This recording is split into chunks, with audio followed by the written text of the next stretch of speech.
Hello dear students, कैसे हैं आप लोग। उम्मीद करता हूं आप सब ठीक होंगे, अच्छे होंगे, स्वस्थ होंगे। आज का हमारा टॉपिक है डिस्पर्जल ऑफ सीड्स। ओके, चलिए बिना किसी देरी का स्टार्ट करते हैं। डियर स्टूडेंट्स, एक जो प्लांट हैं वो कई सारे सीड्स को प्रोड्यूस कर सकता है।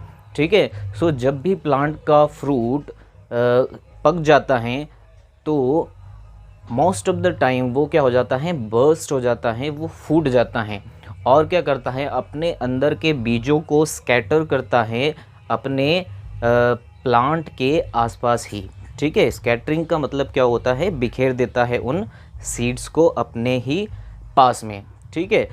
कई बार जो सीड्स उनके पास में होते हैं, उनके पास में पौधे के पास में पड़े होते हैं, वो सही से ग्रो नहीं कर पाते बिकॉज़ वहाँ पर प्रॉपर उनको हम कह सकते हैं कि पानी नहीं मिलता है, या फिर जर्मिनेशन के लिए जो कि हमने एसेंशियल रिक्वायरमेंट्स पढ़ी थी पिछले लेक्चर में। ठीक है। जो कि ये सनलाइट है, वाटर हो गया, एयर होगा, ये सारी चीज़ें उनको प्रॉपरली नहीं मिल पाती हैं और इसी वजह से जो सीड्स प्लांट के आसपास पड़े होते हैं वो सही से जर्मिनेट नहीं कर पाते, नहीं उग पाते नए पौधे में। ओके, इसका मतलब हम ये कह सकते हैं कि स्कैटरिंग सीड्स की ज़रूरी है, लेकिन वो स्कैटरिंग पौधे के पास में नहीं होनी चाहिए, वो पौधे से दूर होनी चाहिए। ओके, इसीलिए एक नया वर्ड आया, डिस्पर्जल। ओके, डिस्पर्जल का मीनिंग यह हुआ, डिस्पर्जल ऑफ सीड्स का मीनिंग ये हुआ that scattering of seeds.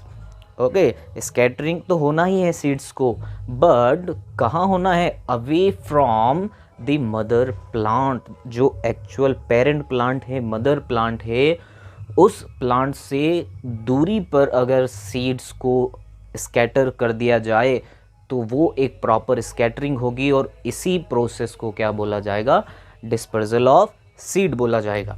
Okay, definition मैं आपको यहाँ लिख के बता देता हूँ।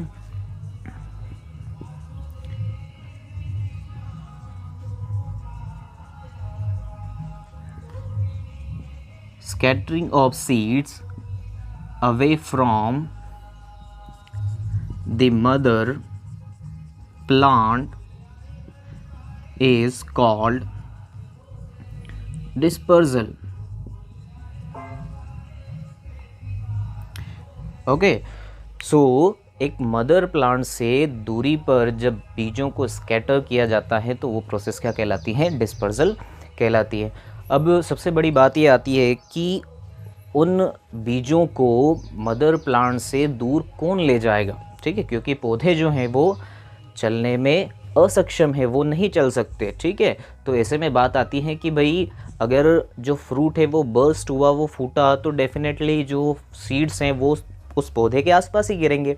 ठीक है, तो ऐसे कौन कौन से जो चीज़ें हैं वो इन सीड्स को क्या करती हैं, डिस्पर्स करती हैं, स्कैटर करती है away from mother plant. Okay, scattering का काम आप भी कर सकते हैं, मैं भी कर सकता हूँ, या फिर हम कह सकते हैं ह्यूमंस कर सकते हैं। ठीक है, साथ ही बात करें तो एनिमल्स भी ये काम करते हैं। ठीक है, बर्ड्स भी ये काम करते हैं। ठीक है, डिस्पर्जल ऑफ सीड्स का। और इन लिविंग थिंग्स के अलावा जो नॉन लिविंग थिंग्स है, ठीक है, जैसे कि एयर हो गया, वाटर हो गया, ये चीज़ें भी जो हैं स्कैटरिंग का काम करती हैं। ठीक है, कौन कौन सी चीज़ें हैं, सबसे पहले humans, animals, birds, water, air. Okay, ये सारी चीज़ें जो हैं ये सीड्स के स्कैटरिंग का काम करती हैं, उसके मदर प्लांट से दूर सीड्स को ले जाती हैं। ठीक है, तो ऐसी चीज़ें जो स्कैटरिंग का काम करती है, जो डिस्पर्जल का काम करती है, उनको बोला जाता है एजेंट्स ऑफ डिस्पर्जल। ओके, ऐसे लोगों को या ऐसी चीज़ों को क्या बोला जाता है, एजेंट्स ऑफ डिस्पर्जल। एजेंट्स क्यों बोला इनको? क्योंकि इनके द्वारा ही क्या हो रहा है, सीड्स का डिस्पर्जल पॉसिबल है। ठीक है, इसीलिए इनको क्या बोला गया, एजेंट्स बोला गया। किसका एजेंट्स? सीड्स के लिए डिस्पर्जल का एजेंट्स इनको बोला गया। ओके, सो अब हम देखते हैं कि किस तरह से जो हमारे एजेंट्स ऑफ डिस्पर्जल हैं, जो डिस्पर्जल के लिए रिस्पॉन्सिबल हैं, जो एजेंट्स हैं, उनसे किस तरह से सीड्स एक जगह से दूसरी जगह जाते हैं। सबसे पहले बात करेंगे डिस्पर्जल बाय विंड। ओके, सो जो हवा हैं वो किस तरह से डिस्पर्जल ऑफ सीड में हेल्प करती हैं, कि किस तरह से वो स्कैटरिंग ऑफ सीड्स में हेल्प करती हैं। ठीक है, सो कुछ स्पेसिफिक टाइप के पौधे होते हैं और उनके सीड्स होते हैं जिनको जो एयर है, जो विंड है, वो क्या कर सकती हैं, डिस्पर्स कर सकती हैं। ठीक है, सो इस तरह के पौधों की बात करें तो इनका जो वेट होगा, जो वज़न होगा, वो काफ़ी कम होगा। ये ड्राई होंगे, लाइट इन वेट होने के साथ साथ में ये छोटे भी होंगे। ठीक है, ताकि ये क्या कर सकें, आसानी से हवा के साथ में उड़ सकें। ठीक है, सो इस तरह के जो सीड्स होंगे उनमें हेयरी स्ट्रक्चर भी होगा, टफ्ट्स ऑफ हेयर्स होंगे उनके विंग्स के ऊपर। ठीक है, सो कुछ एग्जांपल जो हैं वो ये हैं कि कॉटन सीड्स, आपने देखा होगा कि जब आप कॉटन को देखते हैं तो उसमें इस तरह से कॉटन लगी हुई होती हैं जो कि क्या काम करती है, हेयर का काम करती हैं। सो जब आप उसके ऊपर से कॉटन को निकाल भी लेंगे तो लाइट वेट होने के साथ साथ में ये कुछ हेयर्स इसके ऊपर रह जाते हैं, जो कि क्या करते हैं, इसे हवा में तैरने में मदद करते हैं, हवा में उड़ने में मदद करते हैं। ठीक है, उसी के साथ साथ में जैसा कि देखा जाए मैपल हो गया, हिप्टेज हो गया। ठीक है, सो इनके जो सीड्स हैं वो कुछ इस तरह के होते हैं कि इनके विंग्स टाइप हम बोल सकते हैं कि इनके फ्रूट्स में, इनके सीड्स में क्या होते हैं, विंग्स होते हैं। और ये विंग्स जो हैं ये इनको हवा में उड़ाते हैं और इन के ऊपर जो है क्या होते हैं, हेयर लाइक स्ट्रक्चर भी होता है। फिर हम बात करें डैंडेलियन की, तो ये आपने देखा होगा अपने आसपास कि इसमें क्या होता है कि एक नीचे इसका मेन सीड होता है और ये एक ऊपर हेयरी स्ट्रक्चर जो कि एक पैराशूट का काम करता है, जो कि इसे अलाउ करता है विंड के साथ में उड़ने में। ठीक है, सो इस तरह का जो स्ट्रक्चर है वो किसका होता है, डैंडेलियन का होता है, जो कि क्या करता है, आसानी से विंड के साथ में उड़कर और एक जगह से दूसरी जगह तक जा सकता है। तो ये सारे प्लांट्स जो हैं, ये सारे सीड्स जो हैं वो डिस्पर्स होते हैं with the help of wind, या फिर हम कह सकते हैं हवा के द्वारा इनका डिस्पर्सल होता है और ये एक जगह से दूसरी जगह पर जाते हैं अपने मदर प्लांट से दूर, और वहाँ पर नया पौधा जो है जर्मिनेट करते हैं। Next agent of dispersal is water. ठीक है, हम देखेंगे कि वाटर जो है वो किस तरह के सीड्स को एक जगह से दूसरी जगह तक डिस्पर्स करने में कैपेबल हैं। ठीक है, सो इस तरह के सीड्स की बात की जाए तो इस तरह के सीड्स या तो पानी के अंदर या फिर पानी के आसपास पाए जाते हैं। ठीक है, सो पानी के आसपास या पानी के अंदर पाए जाने वाले पौधों के जो सीड्स हैं वो with the help of water क्या होते हैं, एक जगह से दूसरी जगह तक डिस्पर्स होते हैं।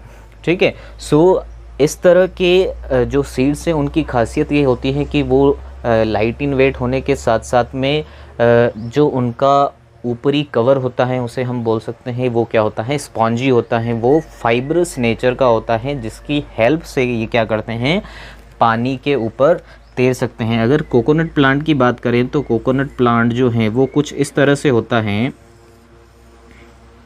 ठीक है, और इसके ऊपर ये सारे क्या होते हैं, फाइबर्स होते हैं ये। ठीक है, और ये होने की वजह से ये क्या कर पाता है, पानी के ऊपर आसानी से तैर सकता है। ठीक है, और पानी के ऊपर तैरने की वजह से ये कई किलोमीटर दूर तक एक जगह से दूसरी जगह तक आसानी से जा सकता है। उसी तरह से बात करें लोटस की, कमल का फूल जो होता है वो भी क्या पानी के अंदर उगता है। और वाटर लिली की बात करें तो वो भी पानी के बिल्कुल पास में या पानी के अंदर उगती हैं। तो इस तरह के जो प्लांट हैं इनके बीज भी जो है वो एक जगह से दूसरी जगह तक जाने के लिए किसका इस्तेमाल करते हैं, पानी का ही इस्तेमाल करते हैं। और ये बीज जो हैं डिस्पर्स होते हैं किसकी हेल्प से, वाटर की हेल्प से। ठीक है, तो इस तरह के जो प्लांट है इनके सीड्स के लिए जो एजेंट ऑफ डिस्पर्सल हुआ वो क्या हो गया, वाटर हो गया। Okay, clear.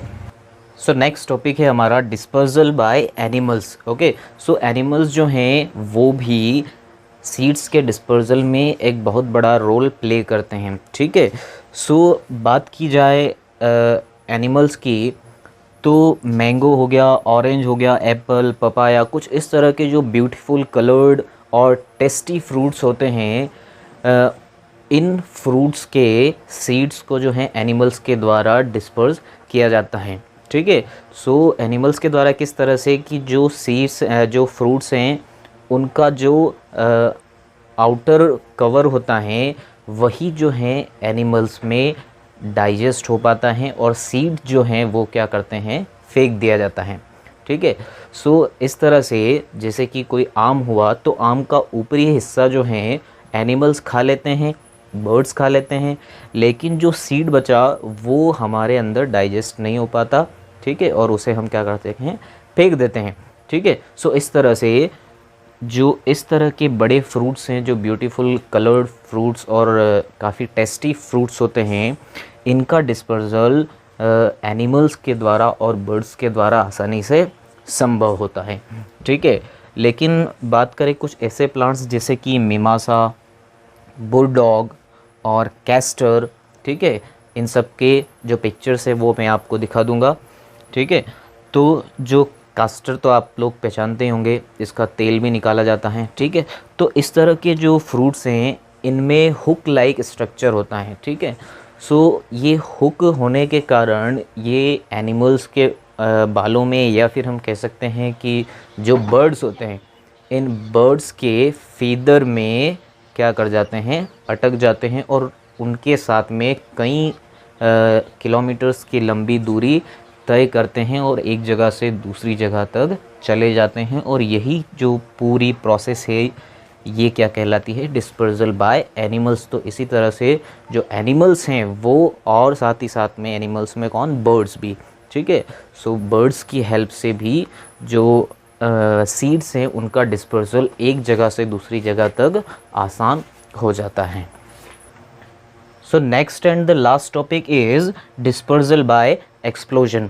ओके, सो कुछ इस तरह के भी प्लांट होते हैं जिनके फ्रूट्स जब ओवर रिपन हो जाते हैं या फिर ज़्यादा पक जाते हैं और ड्राई हो जाते हैं तो वो फ्रूट्स क्या हो जाते हैं, बर्स्ट हो जाते हैं, फूट जाते हैं। ठीक है, और टूटने की वजह से, फूटने की वजह से जो सीड्स उनके इनसाइड होते हैं वो क्या हो जाते हैं, डिस्पर्स हो जाते हैं आसपास। ठीक है, सो इस तरह के प्लांट्स में जनरली कुछ फ्रूट्स आते हैं और साथ ही साथ में कुछ वेजिटेबल्स भी इसके अंदर आते हैं। इस तरह के प्लांट्स की बात करें तो इनमें पीज़ हो गए, ठीक है, जिनको हम मटर कहते हैं। इनकी जो फलियां हैं वो भी जब काफ़ी ज़्यादा पक जाती हैं, ड्राई हो जाती हैं तो अपने आप क्या हो जाती हैं, बर्स्ट हो जाती हैं, टूट जाती हैं। फिर हम बात करें बीन्स की, और उसके साथ ही साथ में है गॉर्स पॉट। ठीक है, सो इस तरह के जो प्लांट्स है उनकी फलियां ड्राई होने के बाद क्या कर जाती हैं, टूट जाती हैं, क्योंकि वो ज़्यादा पक चुकी होती हैं। अगर उन्हें समय पे ना तोड़ा जाए, ठीक है, तो वो क्या हो जाती हैं, बर्स्ट हो जाती हैं। ठीक है, और इस तरह से एक्सप्लोजन भी जो है एक डिस्पर्सल का काम करता है कि भाई जो आपका फ्रूट है वो क्या हो गया, एक्सप्लोड हो गया और उसने अपने बीज को बाहर निकाल दिया। ठीक है, सो इस तरह से ये जो हमारा चैप्टर है वो कंप्लीट होता है।